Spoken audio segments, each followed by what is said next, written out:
그럴 때에 예수께서 떡을 가지사 축복하시고 떼어 제자들에게 주시며 이르시되 받아서 먹으라, 이것은 내 몸이니라 하시고,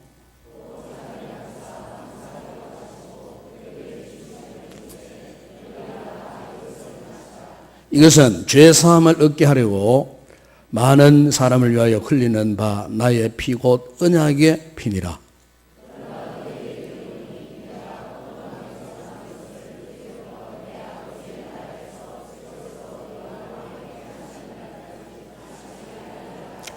함께 읽겠습니다. 이에 그들이 참여하고 감난산으로 나아가니라. 아멘. 우리 성도들이 하나님 앞에 은혜를 받는 여러 가지 통로가 있습니다. 그 통로 가운데는 세 가지가 있죠.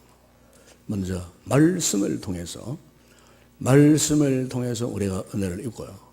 두 번째는 또 우리 성도가 기도를 할 때 기도를 통해서 또 우리가 은혜를 입고, 그럼 또 마지막 한 가지가 있습니다. 그게 뭐냐면은 성례를 통해서 은혜를 입습니다. 특별히 성찬에 참여함으로써 성찬을 통해서 우리 성도들이 하나님 앞에 큰 은혜를 입게 되는 것입니다. 그래서 오늘 이 본문 내용은 바로 예수님께서 제자들을 불러 모으시고 이제 마지막으로 성만찬, 오늘 지금 우리가 하려고 하는 이 성만찬의 한 모델을 지금 보여주고 있는 장면입니다. 그래서 예수님께서 본문에 보시면은 예수님께서 떡을 떼었어요. 떡. 여기에 이 떡은 보통 떡이 아닙니다. 이 떡은 그 옛날 이스라엘 백성들이 광야 애굽에서 430년 동안 그들이 노예 생활을 하다가 하나님께서 유월절을 통해서 그들을 애굽에서 탈출시켜 주셨어요. 이 탈출시켜 주신 것을 우리 하나님께서 기념하게 하시기 위해서 죽음의 그림자, 죽음의 그 공포 속에서 그들이 구원받고 애굽을 탈출했던 그것을 기념을 삼으시기 위해서 우리 하나님께서 이스라엘 백성들에게 너희는 앞으로 조상 대대로 유월절 절기를 지키라. 그런데 그 유월절 절기를 지키는 그 의식 가운데 음식물을 먹는데요. 그 음식물 가운데 하나 뭐냐면은 떡을 먹게 되었어요. 떡을 먹게 됐는데 어떤 떡이냐? 누룩이 전혀 들어가지 않는 그 떡을 나눠 먹는 그런 의식이 있었어요. 그것은 그 떡을 먹으면서 과거 노예 생활에서의 비참함, 괴로움, 고통스러움, 그리고 그 노예 상황 속에서 우리 하나님의 구원의 은총을 입은 그 감격, 이것을 눈물을 흘리면서 그 떡을 먹도록 하셨어요. 그러니까 과거에 구원받은 하나님의 은혜를 기억하고 그 떡을 먹도록 했다, 그 말입니다. 그런데 오늘 바로 주님께서 바로 그 떡을 가지시고 지금 예수님 생애 마지막으로 이제 성만찬식을 하고 계시는 것입니다. 그것을 오늘 보면 여러분 26절에 보게 되면은 거기에 이런 말씀을 25절에 그렇게 말씀하셨죠. 25절에 그들이 떡을 먹을 때에 예수께서 떡을 가지사 축복하시고 떼어 제자들에게 주시며 이르시되 받아서 먹으라, 이는 내 몸이니라. 지금 예수님께서 떡을 떼어서 제자들에게 주시면서 놀라운 말씀을 하고 있습니다. 그 떡이 지니고 있는 의미가 뭐냐? 내 몸이라 그랬습니다. 내 몸이라. 이걸 먹으라 그 말입니다. 다시 말하면은 너희는 나를 먹어라, 그런 뜻입니다. 너희는 나를 먹어라. 여러분 요한복음 6장 56절에 보면은 그게 이런 말씀을 하신 적이 있습니다. 내 살을 먹고 내 피를 마시는 자는 내 안에 거하고 나도 그의 안에 거하나니. 여러분 우리가 오늘 이 성찬식을 통해서 우리 주님이 제정해 주신 이 떡을 먹는다. 떡을 먹는다 하는 것이 무슨 된 줄 아십니까? 바로 이 말씀이에요. 주님의 살을 먹고 그리고 주님 안에 거한다는 뜻입니다. 주님의 살을 먹는 것은 주님 안에 거한다는 거죠. 여러분, 우리가 이 예수를 믿는다는 것에 아주 중요한 의미를 지금 말씀하고 있는 것입니다. 여러분, 우리가 예수를 믿는 것, 흔히 내가 예수를 믿는 것, 어떤 단순한 지식으로, 어떤 관념적으로, 내 어떤 이성적인 판단으로 우리가 예수를 믿는 게 아니에요. 예수를 믿는다는 것이 무슨 말이냐? 우리가 음식을 먹잖아요. 음식을 먹으면 어떻게 됩니까? 우리 배 안으로 들어가죠. 그리고 거기에서 소화작용이 일어납니다. 그렇죠? 음식물이 우리 몸속에 들어가가지고 그 음식물이 완전히 분해되어 버립니다. 분해되어가지고 그 음식물이 어떻게 됩니까? 우리가 삶을 지탱할 수 있도록 에너지를 공급해 주는 거예요. 힘을 공급해 주는 거예요. 여러분, 오늘 주님께서 자신의 떡을 자신의 몸으로 말씀하시면서 받아 먹으라 그랬습니다. 그러니까 우리가 예수를 믿는다는 것이 뭐냐? 예수를 믿는다는 것은 예수님을 먹고 마시는 거예요. 다시 말하면 주님이 우리 안에 들어오시는 거예요. 주님이 우리 안에 들어오셔요. 주님이 우리 안에 들어온다는 말이 무슨 말인지 아십니까? 주님과 너와 진정한 인격적인 만남, 인격적인 만남을 가진다고 말입니다. 우리가 오늘 떡을 뗄 때에 우리 모두에게 주님과 너와의 인격적인 만남이 이루어져야 됩니다. 아멘. 오늘날 교회 안에 성도들 가운데는 믿음 생활을 해도요, 예수를 믿어도 주님과의 인격적인 만남을 갖지 못한 분들이 혹 있어요. 믿음 생활을 하는데 주님과의 인격적인 만남이 없이 믿음 생활하는 그런 분들이 있어요. 그냥 단순히 자기 머리로 믿는 그런 분들이 있어요. 머리로. 자기 어떤 신앙적인 관념, 이성적인 판단, 합리적인 생각, 이것을 가지고 예수를 믿어가는 그런 분들이 있다 그 말입니다. 여러분, 신앙생활은 주님과의 실제 생활입니다. 실제 생활입니다. 이론이 아닙니다. 다시 말하면 날마다 우리의 삶 속에서 주님을 경험하는 게 믿음의 생활이라는 그 말이죠. 날마다 우리의 삶 속에서 주님과의 인격적인 만남, 그래서 그 인격적인 만남 속에서 주님을 만나는 기쁨, 즐거움을 만끽하는 것, 여러분, 이게 믿음의 생활이라는 그 말이죠. 여러분, 젊은 남녀가 만나서 결혼하잖아요. 결혼하면 얼마나 행복합니까? 얼마나 좋습니까? 네? 얼마나 즐겁고, 결혼생활, 아마 여러분 가운데 결혼생활이 지금 어떤지 모르겠지만 처음에 남자가 만나가지고 결혼했을 때 여러분, 신랑도 신부도 설레이고 얼마나 행복했는지 몰라요. 여러분, 그게 그런 모습을 두고 인격적인 모습이라고 그렇게 이야기하는 것입니다.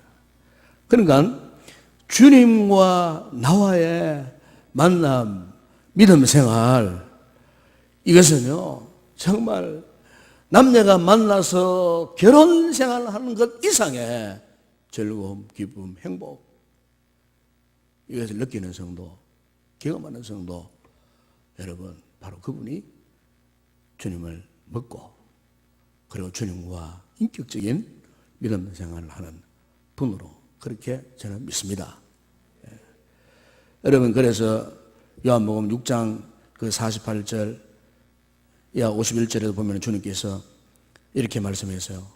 내가 곧 생명의 떡이니라. 너희 조상들은 광야에서 만나를 먹어서도 죽었거니와 이는 하늘로부터 내려오는 떡이니 사람으로 하여금 먹고 죽지 아니하게 하는 것이니라. 나는 하늘에서 내려온 살아있는 떡이니 사람이 이 떡을 먹으면 영생하리라.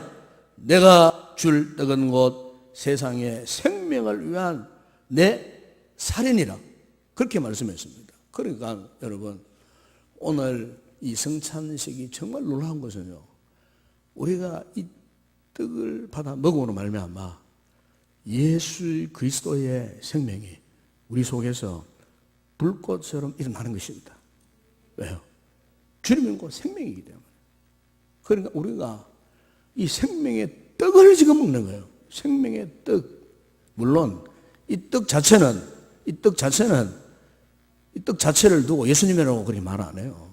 이 가톨릭은, 천주교는 우리가 떡을 딱 떼잖아요. 천주교는 떡을 먹고 입에 딱 갖다 대어서 먹는 그 순간에 이 떡이 예수님의 살로 변한다, 뭐 그렇게 주장합니다. 그래, 화채설이에요, 화채설. 떡이 갑자기 입에 들어가는 순간에 예수님의 몸으로 살로 바뀐다. 그러나 우리 정통 복음주의 진영에서는 그렇게 성경 해석하지 않아요. 떡은 어디까지나 예수님의 십자가에 고난당하신 이 몸, 살을 상징하는 거예요. 그래서 우리 기념하는 거예요. 그런데 기념한다는 말은 무슨 말입니까? 2000년 전에 예수님께서 나를 위해서 몸을 버려 이렇게 죽으셨구나, 이걸 기억하는 거예요. 여러분, 사람은 기억하는 동물인 거예요. 사람에게는 기억하는 기능이 있어요. 그 하나님의 대속의 죽으심의 은혜를 기억하면은 은혜가 우리 속에서 불꽃처럼 타오른다 그 말이에요. 그러니까 우리가 이 성찬식을 통해서 그냥 떡을 먹으면서 맛있다 맛없다 판단하면 그렇게 하는 거 아니라 갑니다. 그런 생각이 들어오면 안 된다 그 말입니다. 내가 이 떡을 먹어보라. 2000년 전에 우리 주님께서 나를 위해서 십자가에 죽으셨구나.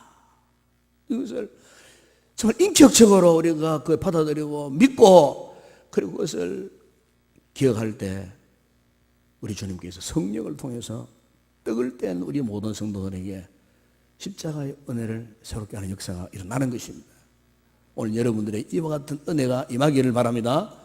그럼 또 하나는 오늘 본문에 보시면은 예수님께서요, 떡을 뗀 다음에 17절, 28절에 보니까 또 잔을 가지사 감사기도 하시고 그들에게 주시며 이르시되 너희가 다 이것을 마시라. 이것은 죄 사함을 얻게 하려고 많은 사람을 위하여 흘리는 바 나의 피고 언약의 피니라. 여러분, 떡과 함께 주님이 주시면서 이제는 잔을 주시면서 뭐라고 했습니까? 이것을 마시라. 이것을 마시라. 그랬습니다. 이것을 마시라. 여러분, 오늘 우리가 이 주님의 십자가의 보혈을 상징하고 있는 기념한 이 잔을 마실 때 어떤 자세로 마셔야 하겠습니까? 어떤 자세로? 여러분 아마 그런 경험하셨을 거예요. 운동을 하다가 목이 되게 말랐어요. 목이 되게 말랐을 때 그 생수 한 잔, 그죠? 목이 말랐을 때에 그 물 한 잔, 참 그것은 꿀맛 같은 한 잔인 거예요. 목이 말라서 핍칠한 그런 상태에 있었을 때에 물 한 잔을 먹었을 때에 어떻습니까? 전신이 시원합니다. 전신이. 머리 털끝에서부터 발끝까지 그 물 한 잔의 효과가 전신을 시원하게 하잖아요. 전신을 시원하게 해요. 전신의 가라앉은 상태가 순식간에 다 달아나요. 물 한 잔을 통해서. 오늘 저는 바랍니다. 우리가 이 성찬을 통해서 이 주의 잔을 이렇게 믿음으로 마실 때에 정말 여러분의 몸속에, 영혼 속에 새로운 영적 생기가 여러분을 새롭게 하는 은혜가 임할 줄로 믿습니다. 우리가 성찬에 참여해서 예수님을 마시는 그 순간에 예수의 거룩한 보혈의 능력이, 예수의 거룩한 십자가의 그 은혜가 여러분의 영혼을 새롭게 하게 하시는 그런 은혜가 임하게 되는 줄로 믿습니다. 여러분 왜 그럴까요? 히브리서 9장 22절에 보면은 피 흘림이 없은 적 사함이 없다고 했습니다. 그리고 10장 22절에 보니까 우리가 마음의 뿌림을 받아 양심으로부터 벗어나고 몸은 맑은 물로 씻음을 받았으니 참 마음과 온전한 믿음으로 하나님께 나아가자. 여러분 예수 그리스도의 보혈의 능력은요, 우리를 엉망죄악 가운데서 모든 죄악을 그냥 단숨에 시키시는 효력이 있는 것입니다. 예수 그리스도의 보혈의 능력으로는 그 어떤 죄악도 씻음 받지 못하는 죄가 하나도 없습니다. 아무리 무서운 죄악이라도 그리스도의 보혈의 능력 앞에 단숨에 깨끗하게 씻음 받게 되는 역사가 일어나는 것입니다. 여러분, 오늘 우리가 이 성찬을 통해서 그리스도의 주님의 이 보혈의 잔을 상징한 이 잔을 마실 때에 이 같은 은혜의 역사가 우리 모든 성도들에게 임하게 되는 줄로 믿습니다. 그럼 여러분, 이렇게 우리가 주님의 떡을 떼고 주님의 잔을 마신 이제 우리들이 이제 우리가 어떻게 살아야 되겠습니까? 여러분의 삶이 앞으로 이제 어떻게 되어야 되겠냐 그 말입니다. 고린도전서 11장 26절에 사도 바울이 이 주님의 성만찬에 대해서 말씀하시면서 그가 마지막으로 하신 말씀 가운데 이런 말씀이 있습니다. 너희가 이 떡을 먹으며 이 잔을 마실 때마다 주의 죽으심을 그가 오실 때까지 전하는 것입니다. 여러분, 떡을 떼고 잔을 마실 수 있는 이 놀라운 은혜의 특권을 가진 우리가 해야 할 일은 오늘 내가 떡을 떼고 잔을 마신 이 예수 그리스도의 십자가의 은혜, 십자가를 전하는 사명이 우리에게 있다는 것입니다. 성만찬에 참여한 모든 성도들에게 주어진 유일한 사명이 있습니다. 십자가를 전하는 거예요. 이제 우리가 내가 구원받았으니, 내가 이 놀라운 십자가의 은혜를 받았으니까 이제는 이 은혜를 전해야 된다 그 말입니다.